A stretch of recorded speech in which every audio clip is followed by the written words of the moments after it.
Hey friends, welcome back to my channel. If you are new here, my name is Frey, and here on Heavenly Terp we dive into topics like OnlyFans, festivals, cannabis, and so much more. But today for Terpene Tuesday, we're going to be going over the Terpene Pinene and some of the benefits and some things that you should know about it in order to benefit your cannabis medication. So if you're interested in learning more about that, go ahead and stick around. And if you would like to see more videos like this, go ahead and hit the subscribe button, and don't forget to hit the bell to be notified every time I post. Let's go ahead and get right on into it.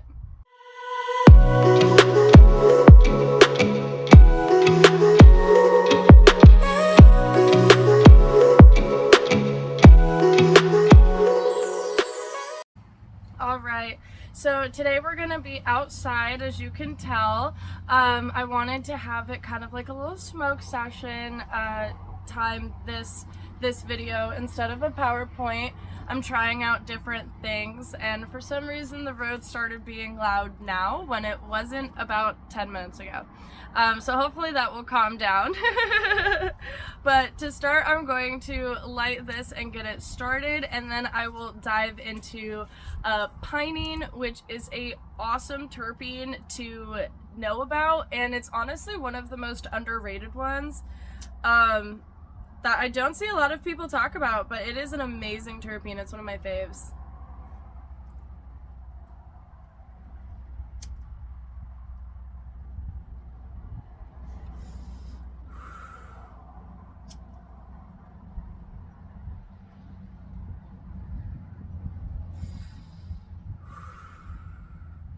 I think it's going.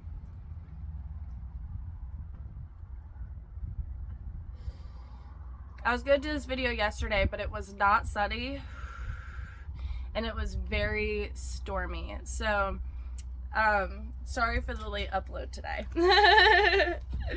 All right, so let's get right into it. What are some potential effects of pinene? So, pinene can be energy boosting. It can support your memory. And it can also expand your airways. It's also antibacterial.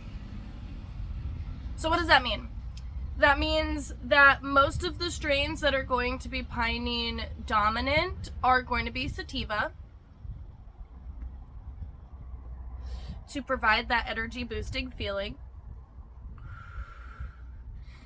It means it would be beneficial for those who have bronchial issues because it helps open your airways, expand your airways. It helps you breathe a little bit easier, which means it would also probably be most used in tinctures and in inhalers and things like that. It can support your memory. Sorry, I got a text message. It can support your memory. So if you have memory issues, it could help, because it's energy boosting, it could help stimulate your brain to receive and retain memories easier.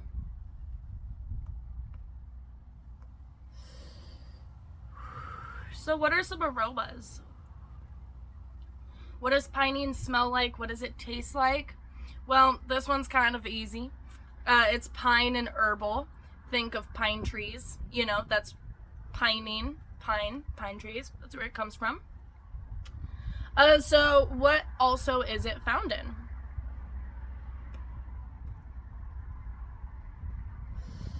Pinene is also found in pine needles, parsley, and basil. So terpenes are found in things other than cannabis. However, that does not mean that it is the main terpene in that specific thing, because basil and parsley are listed on a lot of other terpenes as what it's also found in. So just think about that. Every plant has a nice mixture of different terpenes, so understanding the benefits of each terpene will help you understand the benefits of said plant or spice or whatever. That's why a lot of people will consider some food soul food, because some food will have such good flavor that it actually will stimulate the parts of your brain and body that produce those happy chemicals and endorphins and things like that, which is why you feel good and happy when you eat. So what are some strains? What are my top 3 strains that pinene is found in? So 3 strains that I specifically have tried. It could say a testimony to that they're good strains to try. Jack Herer, I tried that one in a cartridge, a vape. It is sativa based. Sativa dominant, I should say. I let this go out. Trying to give information and smoke and, you know, have a little hangout session. I wanted this YouTube video to feel a little bit more personal and less like I'm preaching to you with the PowerPoint.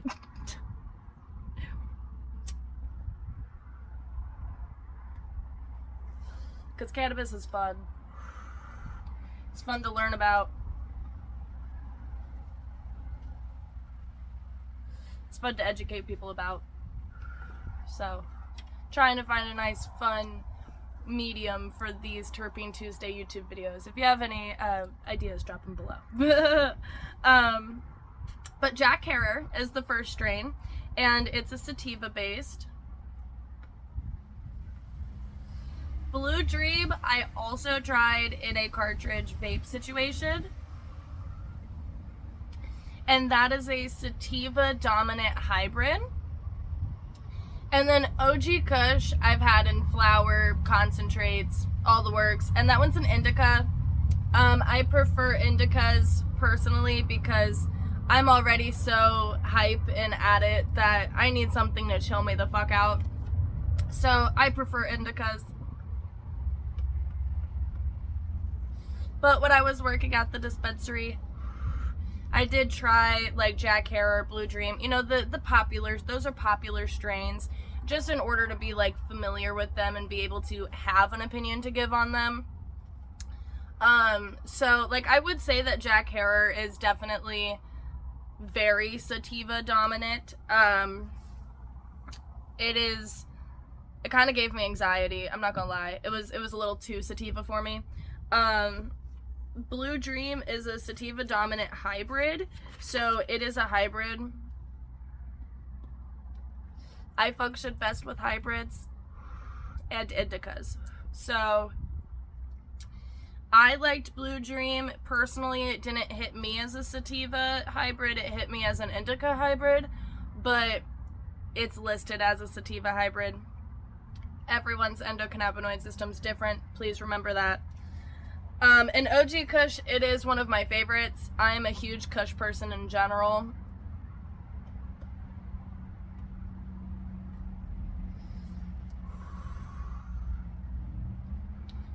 OG Kush, like Kush, anything Kush is gonna be like an earthy weed kind of flavor and not like a fruity sweet flavor. Although they could have undertones of fruity and sweet. Anything that says Kush is gonna be like cannabis smelling and cannabis tasting, which is why I personally enjoy Kushes. I'm a big Kush gal. But if you're not big into Kush or like the cannabis flavor, I would say Blue Dream would be the best one on this list to go for. It's gonna give you that like kind of sweet flavor, but it's not gonna be too overwhelming on the cannabis aroma, like the earthy aroma, if that makes sense. That was just my opinion on it. Again, everyone's senses are different. Everyone's endocannabinoid system is different. So, you know, this is why we shop around. This is why we do trial and error. This is why I say have a cannabis journal. So that way you can write down which strains worked good and which ones didn't work good for you and why. But that's pretty much it for Pinene. Pinene's a real easy one to go over, but it's very important and it's often overlooked because of how like simple it is. But I personally love Pinene in my tinctures. I think a mixture of a pinene terpene and a citrus terpene in a tincture is super beneficial for those with PTSD and depression. That's what I use it for, is my PTSD and my depression. And it works really great, honestly. It boosts my mood. It makes me feel like I am more aware, more productive, more conscious, more there. And I feel like I retain memory better.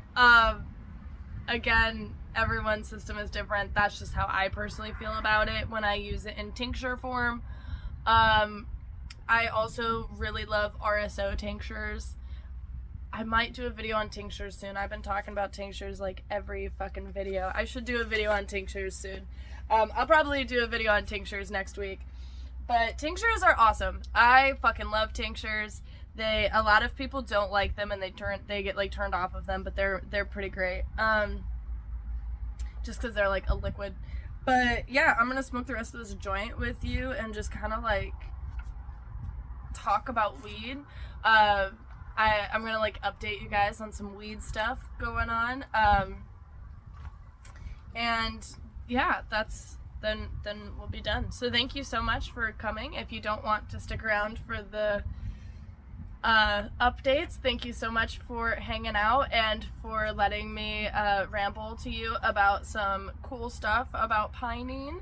I hope you learned something that can help you dial in your medication to be able to really benefit your brain and body with the full potential of the cannabis plant in all forms and types. So thank you so much for hanging out. Now I'm going to go on to the updates and just hanging out and having a little smoke sesh. So to finish off this joint. So if you want to log out or scoop out, thanks so much. If you enjoyed it, please hit a thumbs up, drop a comment below, and I will see you next week. But it's very interesting. If you don't follow me on TikTok, definitely follow me on TikTok, because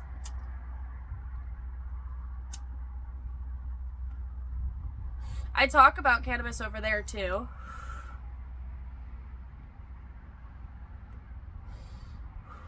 And we all know on TikTok is like, you have a huge variety of people who like just love to be a troll in the comments and start and shit. And I respond to those people. I try to respond to them in a way that isn't like about it, you know what I mean? I had an account banned once for that. After I hit 11K, it was so sad too. Like, I had just hit 11K, and then I responded to a troll. Like, he got to me. He got to me. He got to me. And, I'm not gonna even lie, he got to me. And then my account got banned for bullying.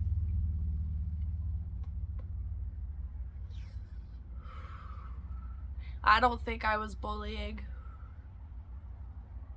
I think he was bullying me. But I learned my lesson to just, like, at them, you know? Make their own stupidity look at them, you know? Let their own stupidity shine. Yeah. But today this one person went and deleted all their comments after I replied to a few of them, because they were trying to say that cannabis isn't a medication. Like, it's not a valid medication because it's illegal federally. And I'm like, dude, go like Google a video of a Parkinson patient smoking cannabis or just using cannabis. Just do that and tell me it's not a medication. It blows my rockers that in 2024 people still don't comprehend the medical benefits of cannabis. And then he went to be ableist And he was like, oh, well, you look perfectly normal. No reason you need medical cannabis. As if, like, invisible disabilities don't exist. As if, like, medical conditions don't exist. And they ended up deleting all their comments, obviously, because a lot of people got very offended that, like, have skeletal disorders that use cannabis and things like that. Coming into the comments, be like, what is wrong with this person? They ended up deleting their comments, but nonetheless, it's interesting to see that even now in 2024, some people still don't validate cannabis as a medication, just because of the stigma and the stereotype of the stoner,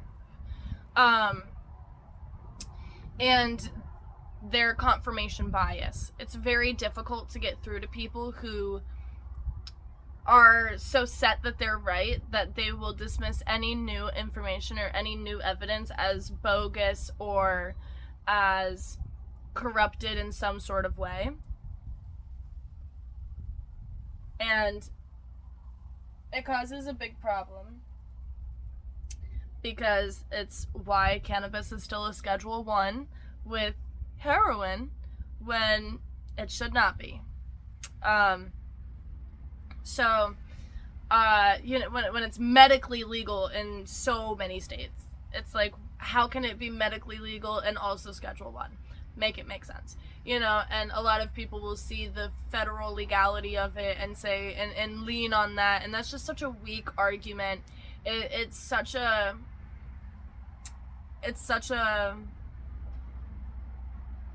just such a weak argument. It's such a depending on the government to have your best interest at heart. How many times has the government gone against us and has, like, purposefully done things that, like, was not for the general public's best interest or a marginalized group's best interest? And what amount of people are in, like, what community is incarcerated most often for cannabis? It's not people that look like me. I'll just point that out. It's not people that look like me. And there's a reason for that. So it's an institutionalized problem, and leaning on the federal government's legality of it is just not only pointing out your ignorance to racial issues in America, but it's also just pointing out your ignorance to American history in general. So it's very intriguing to me that so many people in America still see cannabis as, like, a drug and has no medical benefit, and it just blows my mind. It just blows my mind. I don't comprehend it. There's so little logic in it. It's impossible to comprehend.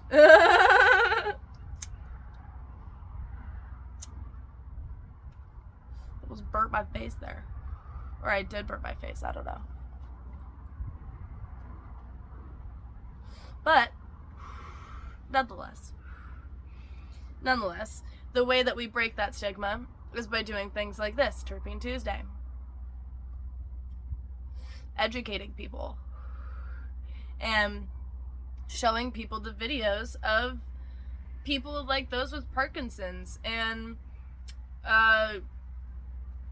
dementia and cancer and PTSD and depression and anxiety and autism using cannabis as a form of medication that is natural and has a lot less side effects than your standard pharmaceutical medications. I came off of Prozac to use cannabis, and I feel like a completely different person in such a beautiful way. Like, it's the way to break the stigma is by talking about it and by bringing it to everyone's attention as a medical use, and it's why I really don't associate myself with people, including family members, who don't make it a point to comprehend that, because I won't live with people who have that kind of stigma. I won't associate with people who have that kind of stigma. Just like I won't associate with racists and homophobes and transphobes and things like that. So, you know, I hold cannabis up to that level in my book, as to a standard of morals that people around me that have access to me should have. Important boundaries are important. So, yeah, I will always use my platform to try to break the stigma of cannabis and of OnlyFans and of festivals. Those are three very stigmatized things in my life that, and in a lot of people's lives, that shouldn't be stigmatized. So I aim to destigmatize those things and educate people on those things, and hopefully help some people, because all three things have benefited my life in a way that nothing else could have. So, and I feel like a lot of people could benefit from going to a festival. I feel like a lot of people would benefit from smoking a joint or eating an edible. You know, so thank you so much for hanging out. Thanks so much for the smoke session and finishing this joint with me, and I will see you here next week. Bye.